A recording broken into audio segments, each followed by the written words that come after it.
नमस्कार, India news देख रहे हैं आप। आपके साथ मैं अभिषेक पांडे। बुलेटिन की शुरुआत इस वक्त की बड़ी अहम जानकारी के साथ करेंगे। आपको बता दें कि रायपुर में मंत्रालय के सरकारी कर्मचारी हड़ताल पर चले गए हैं। बड़ी जानकारी आपको दे रहे हैं। महंगाई भत्ता समेत 14 सूत्रीय मांगों को लेकर प्रदर्शन यहां पर कर्मचारी कर रहे हैं, जहां पर कर्मचारी एक दिन का सामूहिक अवकाश को लेकर आंदोलन किया, जिससे सरकारी कामकाज प्रभावित हुआ। तो वहीं बताया जा रहा है कि कर्मचारी जिला तहसील मुख्यालयों में भी प्रदर्शन करेंगे।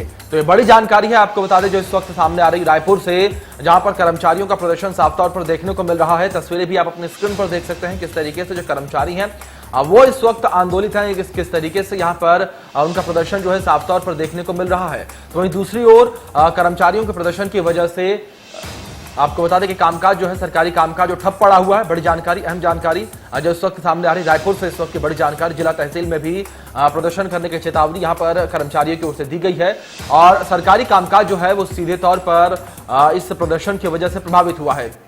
इसी बीच हमारे सहयोगी अमित चौरसिया हमारे साथ जुड़ गए हैं इस खबर पर अधिक जानकारी के साथ। उनका रुख करेंगे। अमित, यहां पर कर्मचारियों को क्या कुछ मांगे हैं, कर्मचारियों का क्या कुछ कहना है और क्या कहना है कि कब तक वो काम पर नहीं लौटेंगे?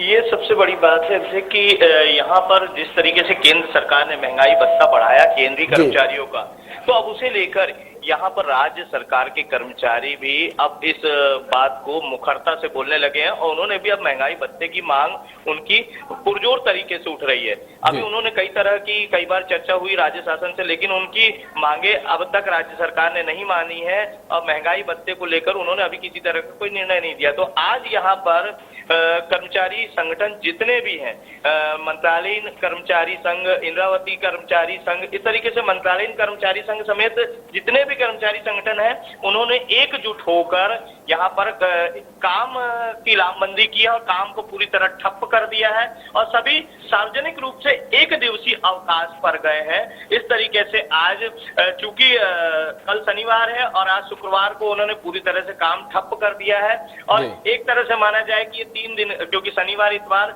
वैसे ही अवकाश है और आज उन्होंने सार्वजनिक अवकाश लेकर एक तरीके से 3 दिवसीय प्रदर्शन कर दिया है। तो यहाँ पर एक भी कार्यालय में, चाहे किसी भी विभाग की बात करें, हर विभाग से कर्मचारी नदारद नजर आए। जी। अमित, आपसे जानकारी ये भी लेना चाहेंगे कि क्या किसी सरकार के नुमाइंदे ने यहाँ पर अधिकारियों से बातचीत करने की, या जो कर्मचारी हैं उनसे बातचीत करने का प्रयास किया हो, उन्हें समझाने का प्रयास किया हो? नहीं, जैसा कि आज यहाँ पर पूर्व केंद्रीय मंत्री अजय माकन आए हुए थे, तो यहाँ पर पूरी सरकार उनकी आवभगत में लगी हुई थी और ऐसे में किसी तरह की अभी कर्मचारी संगठनों से बात होने की जानकारी नहीं मिली है। हालांकि सीएस ने इस पूरे मामले में संज्ञान में लिया है कि कर्मचारी किन मांगों पर बात कर रहे हैं। इस तरीके से संज्ञान लेने की बात जरूर आई है, लेकिन अब तक किसी भी कर्मचारी संगठन के किसी भी नेता ने यह कोई बात नहीं कही है कि हमारी चर्चा चल रही है। तो उन्होंने 14 सूत्री मांगे रखी है, उसमें महंगाई भत्ता प्रमुखता से शामिल है, क्योंकि जिस तरीके से केंद्रीय कर्मचारियों को ये महंगाई भत्ता दिया गया उस तरह से राज्य शासन में भी दिया जाए। जी अमित, आगे चल के इस प्रदर्शन के, इस आंदोलन के कितना उग्र होने के बात यहाँ पर संगठन के नेताओं की ओर से और संगठनों की ओर से कहा गया है कि आगे चल के कितना उग्र प्रदर्शन देखने को मिलेगा?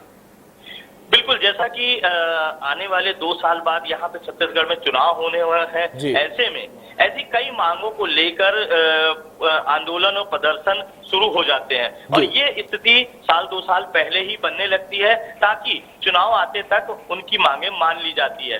तो यहाँ पर कहीं ना कहीं राज्य शासन को झुकना ही पड़ता है और चूंकि कर्मचारियों का मामला है, तो ऐसे में महंगाई भत्ता देने की बात जरूर होगी और महंगाई भत्ता राज्य शासन की ओर से दिया जाएगा। लेकिन अभी जब तक शासन किसी तरह की चर्चा नहीं होती है कर्मचारी संगठनों से, क्योंकि शासन भी चाहेगा कि उन्हें कम से कम महंगाई भत्ता दिया जाए, लेकिन जिस तरीके से बिल्कुल अमित, अब ये देखने वाली बात होगी कब तक ये प्रदर्शन चलता है और कब सरकार के नुमाइंदे यहाँ पर कर्मचारियों से बातचीत करते हैं। बहुत बहुत शुक्रिया अमित, आपका हमारे साथ जुड़ने के लिए और इन तमाम जानकारियों के लिए।